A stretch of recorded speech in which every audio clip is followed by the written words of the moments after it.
Libertas Intel checking in, May 12th, 2015.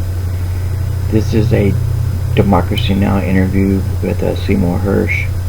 Hersh wrote a book on the killing of Osama bin Laden, where the book disputes the official events given by the Obama administration.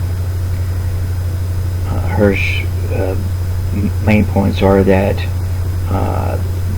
the U.S. paid a $25 million bribe to a Pakistani intelligence officer to get the location of the whereabouts of Osama bin Laden. There's others that state that they actually killed a body double, and once they realized he was a body double through DNA testing, they threw his body overboard. Anyway, here's the interview. 4 years ago this month, President Obama announced U.S. forces had killed Osama bin Laden in a raid on his hideout in Pakistan. At my direction, the United States launched a targeted operation against that compound in Abbottabad, Pakistan. A small team of Americans carried out the operation with extraordinary courage and capability. No Americans were harmed.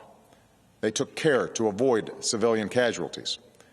After a firefight, they killed Osama bin Laden and took custody of his body. But now, a new investigation says the official story is a lie. In an explosive report, the veteran journalist Seymour Hersh alleges a vast deception on everything from how bin Laden was found to how he was killed. According to Hersh, Pakistan detained bin Laden in 2006 and kept him prisoner with the backing of Saudi Arabia. In 2010, a Pakistani intelligence officer disclosed bin Laden's location to the CIA. Hersh says the U.S. and Pakistan then struck a deal. The U.S. would raid bin Laden's compound in Abbottabad, but make it look as if Pakistan was unaware.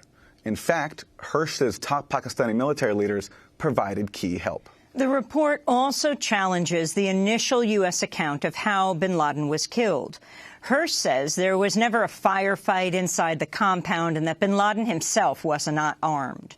Questions are also raised about whether bin Laden was actually buried at sea, as the U.S. claimed. Hersh says, instead, the Navy SEALs threw parts of bin Laden's body into the Hindu Kush Mountains from their helicopter.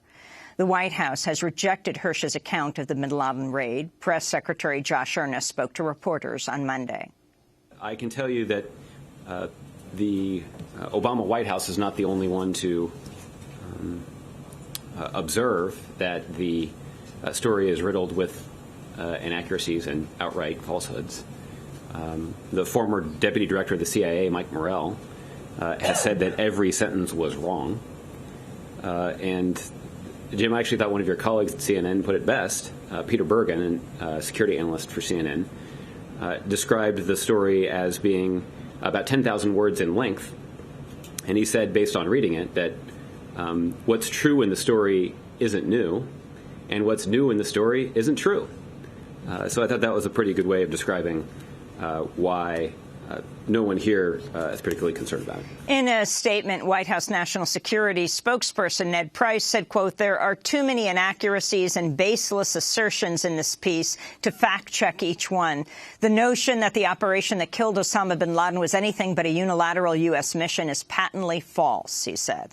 But despite the White House denials, none of its statements have addressed Hersh's specific allegations. Meanwhile, other reporting is beginning to corroborate some key elements. According to NBC News, 3 intelligence sources have backed Hersh's claim that the U.S. heard about bin Laden's location when a Pakistani officer told the CIA. The U.S. has said it helped find bin Laden by tracking his personal courier, which Hersh says is a ruse.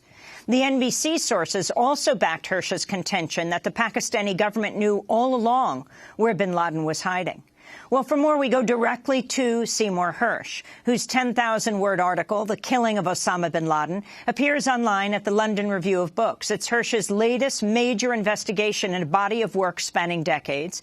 He won the Pulitzer Prize for exposing the 1968 My Lai massacre in Vietnam, when U.S. forces killed hundreds of civilians. In 2004, Seymour Hersh broke the Abu Ghraib prisoner abuse scandal. Seymour Hersh, welcome to Democracy Now! Why don't you, in your own words, records. Describe what it is that you found. Well, you guys did a pretty good job. Basically, you covered the tracks. I think you can say simply that the president, as he said on television when he announced the raid, did order the raid. And the SEAL Team 6, the most elite unit we have in our Special Forces group, they did conduct the mission. They did kill bin Laden. They did take the body. That's all true. And the rest of it is sort of hooey. Can we talk about what seems to be the most shocking claim?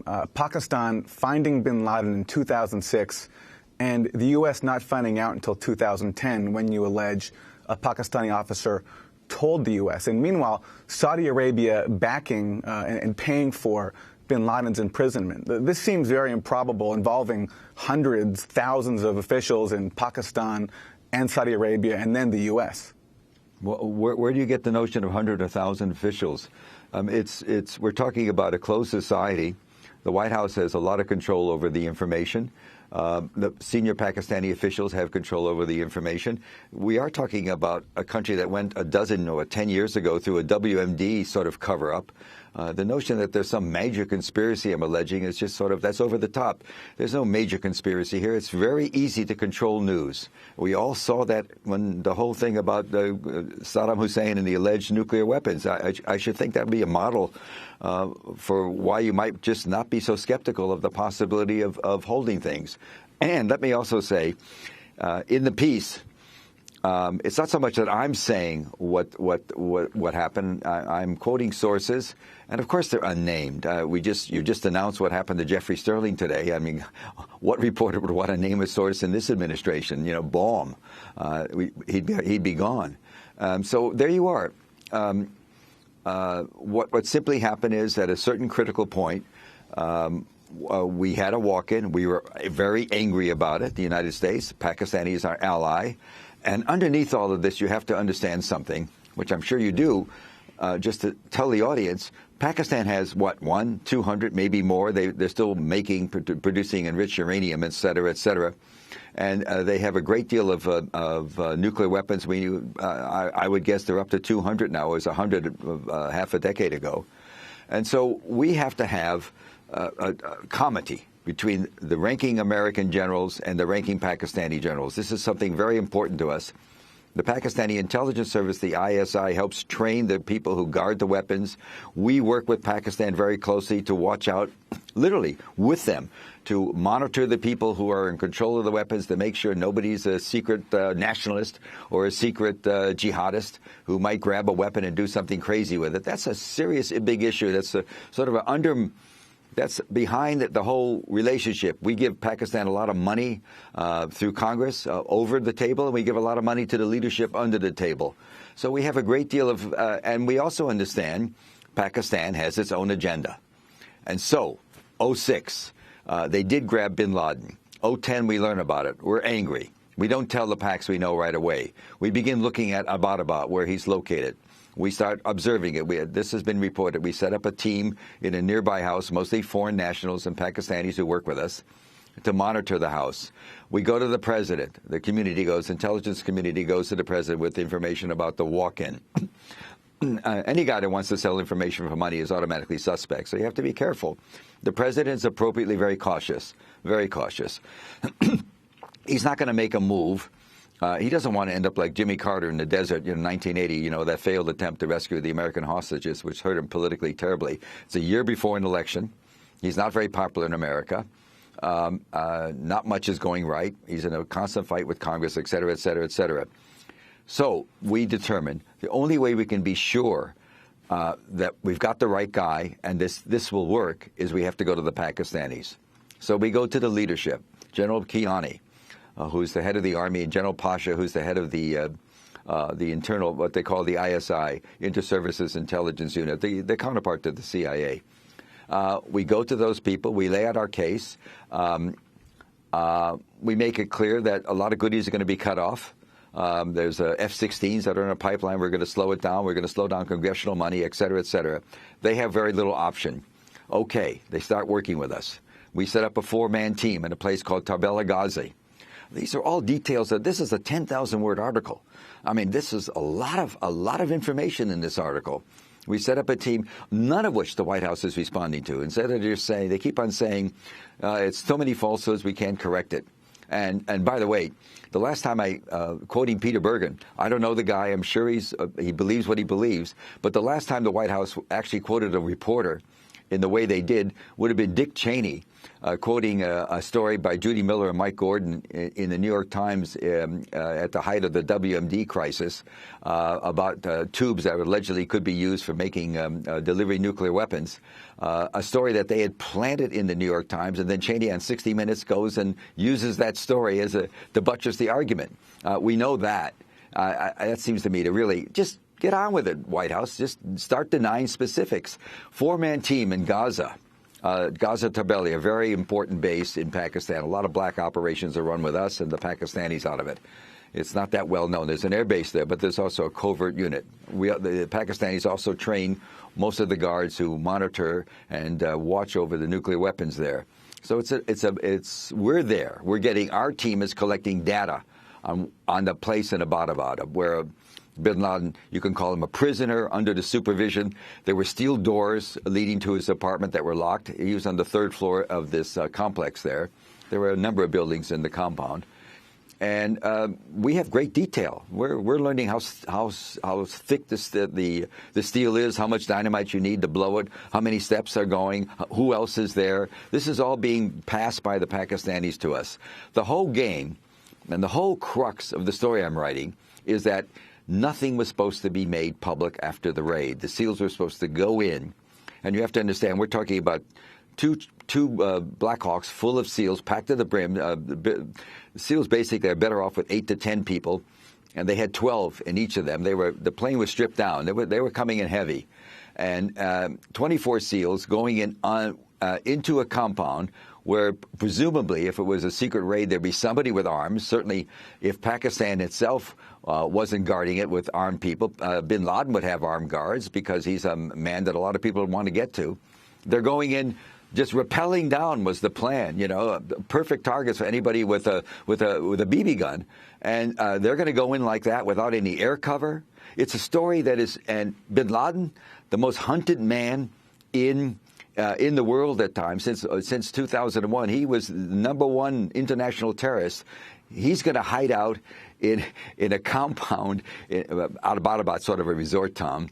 In a resort town 40 miles or so outside of Islamabad, the capital of Pakistan, within a mile or two of Pakistan's West Point, where they train young officers, the Army does, and a couple of miles from a regimental headquarters full of Army troops. He's going to hide out there. I mean, as I wrote in the article, it's a Lewis Carroll story. It just doesn't sustain any credibility if you look at it objectively. And so the deal was, it was not to be announced. We were going to go kill the guy. That was, of course, the mission. And that's why the president had to talk about a firefight. There was no firefight. They've actually acknowledged that within a few days of the raid. The White House did. Bin Laden did not have an AK and wasn't cowering behind some woman, as was initially said. There was the point being that, as I write very carefully in this article, 7 to 10 days after the killing was done and the body was taken away, we were going to announce, the White House, the president himself was going to announce that a drone raid somewhere in the Hindu Kush mountain area, the Waziristan, it's not clear. It was going to be vague as to whether it was, that's the area that divides Pakistan and Afghanistan mountain area. It was going to be vague as to which country this took place in. Somewhere in that border area, a drone raid hit a building. We sent in a team to look at it. There was a tall guy that looked like bin Laden. We took some pictures, some DNA. My God, we got him. That was the announcement. That protects everybody. Pasha and Kiani are working with us, and nobody has to know it. Why are they worried about being told? At one point in the last 6 or 7 years, 8%, that's the popularity of America in Pakistan, was 8%. Bin Laden was hugely popular. If it was known to the public that Pasha and Kiani, the 2 leading generals, had worked with us to kill the guy, they would be in real trouble. They'd have to move to Dubai or have armed guards. So once the president did it, this is done without notice. And of course, as you quoted some officer as saying, it was unilateral. It was all American. Yes, Pakistanis were not involved in a raid. Our SEALs were. And So I wish, as you said in the intro, Amy, the denials are all sort of non-denials. Well, before we get to the denials, with your sequence of events, you say they killed him. Obama didn't plan to announce it right away. What happened, and what happened to Osama bin Laden's body, according to your account? Yes, you have to understand. This was caveated in my article. What I said was that the SEALs initially reported that, first, they put a lot more bullets in it than has been publicly said. Not in the head, but in the body. There were 6 SEALs. The SEALs are funny. They work in teams of 6 because that's how many fit into a dinghy. Although God knows since this war began, the war on terror, the American SEALs don't go near the water very much, which is a source of great annoyance to them. They're no longer water people. They're just regular ground guys. The initial accounts, and I do have access to people who had access to it. I'm sorry I have these sources. I just do. And I'm sorry other reporters don't, but I just do. And that's just the way it is. And they did talk about throwing out parts of the body over the Hindu Kush Mountains from the chopper because it was shot up pretty badly. The head was intact. Anyway, and by the way, if you think about the sequence I'm telling you, that you're going to find another bin Laden somewhere, you don't need the body. The only reason they took the body, they needed to take the body, is because the Pakistanis wanted it out of there. They didn't want anybody to know anything about this, and we just followed their orders. And so what happened is that night, it's funny, I remember this vividly. Around 9 o'clock, I think it was CNN or somebody began to report on the night that the raid was announced. The night of the raid, after its success, there was reports that something had happened to bin Laden, something was coming very quickly. 2.5-hour debate. 2.5 hours of, as I understand, the debate was simply with a lot of people around Obama saying, you cannot trust this story to be kept for 7 to 10 days. Among other things, the Secretary of Defense, Bob Gates, who had been very critical of the plan, very, very critical, as he wrote in his memoir, very upset about what happened. He might start talking, somebody might start talking, they'd start blabbing, and you lose the edge, Mr. President. This is the re-election time. And presidents do strange things before re-elections, often strange things. We know that. And so Obama delivered a speech that was written by his political people and not cleared by the national security team. It was a speech with, I can't begin to tell you Obama's state of mind. As far as I know, he got a speech. He believed everything he read. He was, he's getting briefings. He believed what he was read. I'm not accusing him of lying, but what happened, what was said was a lie. And in the speech, he laid down the foundation for an enormous scramble over the next weeks, that the next days and weeks, they had to recreate a new story. He said, as you said in the introduction, there was a firefight, and bin Laden was killed in it. That's to cover the idea that it was an out-and-out murder. And he said also, in the fight, he also said that a treasure trove of material was recovered. We have yet to see it, and I raised a lot of questions about what was covered, what was collected. At one point, the SEALs were said to have taken 15 computers out of there, but if you read everything that was written, it also was written and said many times there was no internet connection in Abbottabad. There was no sign of any operational capability of bin Laden at all. And one of the problems with the protecting the walk-in, when you had to protect the walk-in, one of the reasons you didn't want to talk about a walk-in was you don't do that. And so we had to You mean the guy that. who revealed to the U.S. walking into the U.S. Embassy? Yeah, they call him a walk-in. And the president actually said in his speech, we had a lead in August of 2010, which really for a lot of people in the intelligence community, that was too close to the mark. A lead means something specific happened then, and that's when the walk-in went to see a guy named Jonathan Banks, the station chief, a very competent guy from everything I hear, the station chief for the CIA in Islamabad. We had to call in lie detector people from Washington, had to fly in to debrief the guy, conclude he was telling the truth. It was a big piece of evidence. Anyway, but you have to get around that story. So you create the courier story, that the CIA with brilliant work, and initially they wanted to say through enhanced interrogation, found out about a courier who led him to bin Laden. That is really an outrageous story, and they sold it to a movie called Zero Dark 30.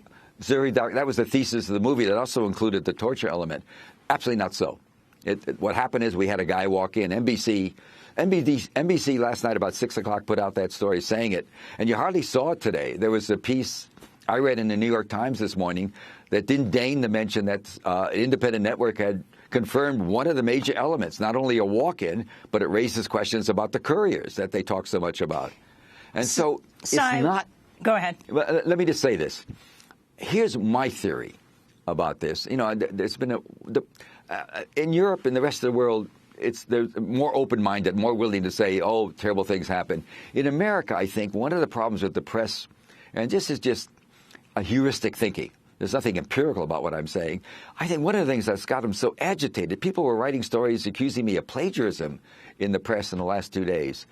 You know, Politico, which does great stuff, has a blog in which they said this sort of wacky stuff, a 10,000-word article that's plagiarized. Anyway, I think there's a sense that everybody bought into the story. Everybody bought into the story after 9/11. The White House had it going. They had the press begging for more information. Briefings were given. The stories initially had, if you remember the initial stories, they had bin Laden ready with an AK and they were shooting in the doorway, et cetera. The only firing that came across in the first wave of after-action reports was a stray bullet apparently hit a woman in the leg who was screaming, either before or after the bullet hit her. I don't know. But there was no murder in the, there was no killing of people in the courtyard. If there had been a gun in the courtyard, if anybody had a gun in the courtyard, it was cleared by the Pakistani intelligence, cleared all of the guards out before the SEALs landed. If anybody had a gun in the courtyard, the SEALs wouldn't have gone near that courtyard the way it did, just flying in, like in a World War II movie. Sorry, we have to break, but we're going to come back to this discussion. Sure. Seymour Hersh, Pulitzer Prize-winning investigative journalist, his latest piece in the London Review of Books is headlined, "The Killing of Osama bin Laden." It tells a very different story than the one we were told in the United States by President Obama. Stay with us.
This is Democracy Now!, democracynow.org, The War and Peace Report. I'm Amy Goodman with Aaron Mate. Our guest is Seymour Hersh, the Pulitzer Prize-winning investigative journalist who just published a piece in the London Review of Books called "The Killing of Osama bin Laden." It tells a very different story than President Obama told the United States after Osama bin Laden was killed. This morning on CNN, Philip Mudd, CNN's counterterrorism analyst, discussed Sy Hersh's reporting. The assertion is not that somebody down the chain in the Pakistani military or security services might have known something. The assertion is that senior Pakistani generals, including the head of the security service, knew for years. So while that security service was losing officers in the fight against al-Qaeda, they were also at the same time secretly sheltering the head of al-Qaeda. I mean, let me break some news for you this morning. Aliens abducted President Obama 15 minutes ago, and Darth Vader is in the Oval Office making decisions for the United States. I have a secret source who told me that. Why don't we publish? This is nonsense. This is just ridiculous. That's Philip Mudd of CNN. Sy Hersh, you want to respond to that Darth Vader in the White House? Oh, of course not. I don't care. Okay, look, that's childish. The reality is, the Pakistanis told there were meetings between the head of the Pakistani intelligence service, General Pasha, and Leon Panetta that I write about. And I write about them based on, you have to read the article to find out. I write about them very carefully. One of the questions always asked is, why did you do this to us? and particularly why bring in the Saudis? What happened is the Pakistanis, as some of you may know, are very close to Saudi Arabia. There's always been a chronic fear that the great Islamic bomb, at some point, Pakistan might even give the Saudis a bomb. That's been written about constantly. That's a great concern. We really have a serious concern about maintaining great relationships. They're very good right now with us in the Pakistani military. Anyway, and so the answer that was given, I'll just tell you exactly what it was. The way they explained it is, first of all, they told the Saudis, and the Saudis immediately said, do not tell the Americans about him. Why? And I can only give you the obvious reason that was given, because the last thing the Saudi Arabia wants is the United States to begin interrogating Osama bin Laden and discover who might have been giving him money, which sheikh where, in Saudi Arabia in 01 and 02, and before or even after. That's not completely illogical. The second reason, of course, is once the Pakistanis have bin Laden, they have leverage. They can let both the Taliban in Afghanistan and Pakistan know that they have them. They can let the jihadists in both countries also know that they have them, and they get leverage. They can make it clear to both those groups, you have to talk to us more than you do. We want to know more about what's going on, or we'll string this guy up. That's all. That was the explanation given. Nobody liked it, but there was an understanding that Pakistan has its own point of view about the world, and it isn't always the same as ours. So we accepted it. We had not much choice. We wanted their help. But so it's not a question of Darth Vader and sort of silly talk like that. This is serious stuff I'm talking about. This is the President of the United States, if not knowing the wrong information was given, certainly countenancing it, and in fact triggering it, a whole sequence of lies that a whole story had to be recreated. And nobody's talking about what I wrote about this poor Dr. Afridi, the one that's now in jail on charges. He was convicted of treason, reviewed, and now in jail on charges of murder for 33 years or something like that. This is the guy that was going around in providing vaccinations for various kinds of illnesses, hepatitis, I think, among them. I don't think it was polio, but he was providing that kind of service to the community, a physician, and he was also an asset of the CIA. And we were so worried in America that the story about we got DNA via the Pakistanis before 2010. You needed DNA. You needed the Pakistanis to get into Abbottabad, to get into and take some DNA from bin Laden. We had other samples from his family, and make sure the president wanted to know that was really bin Laden. And so a Pakistani doctor was assigned to, his name was Amir Azir, was assigned to move next door to the house in Abbottabad. In fact, journalists after the raid found his name in Urdu on a door plate in one of the houses next to it. They had to protect Aziz, and so they created a story, the CIA and the wisdom, that Afridi was the one that went in and tried to get into the compound to take unsuccessfully to get a DNA sample from bin Laden, which of course led to a huge outcry against the idea that the Western intelligence media, the CIA and the Brits also often criticized for the same way, are behind some of the vaccination programs. This is a belief that's certainly prevalent in Africa, and we've had tremendously adverse consequences for the health of... we have 10 seconds. Well, the implications for the health and well-being of a lot of people are pretty negative from this, a very dumb move by the CIA. These are all things to be considered. It's not a Darth Vader moment, I'm sorry to say. Seymour Hersh, we want to thank you for being with us, Pulitzer Prize-winning investigative journalist in Washington, D.C. We'll link to your piece in the London Review of Books called The Killing of Osama bin Laden. Coming up...